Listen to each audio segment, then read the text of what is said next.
təravətli qəlblərinizə sevinç, əminamanlıq, süfrələrinizə bərəkət gətirsin. Ürəyinizi buz kimi yox, ot kimi saxlayın. Ot çərşənbəmiz mübarək olsun. Bugün ot çərşənbəsi, torpağın isinməsi, təbiətin canlanması, ot çərşənbən mübarək. Od varsa ocaqda var, od ocağında yanar, ocaq içindən tutuşar, od çərşənbən mübarək.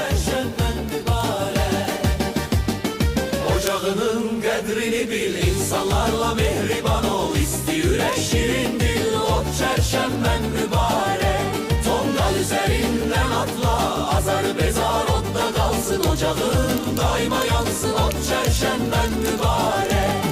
Ocağının qədrini bil, insanlarla mehriban ol, isti ürək şirin dil, od çərşənbən mübarək. Tonqal üzərindən atla, azarı bezar odda qalsın, ocağın daima yansın, ot çərşənbən mübarək. Bugün ot çərşənbəsi, torpağın isinməsi, təbiətin canlanması, ot çərşənbən mübarək.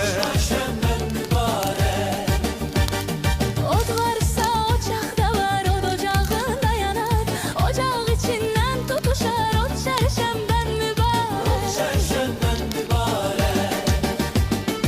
Ocağının qədrini bil, insanlarla mehriban ol, isti ürək şirin dil, ot çərşənbən mübarək. Tonqal üzərindən atla, azar bezar odda qalsın, ocağın daima yansın,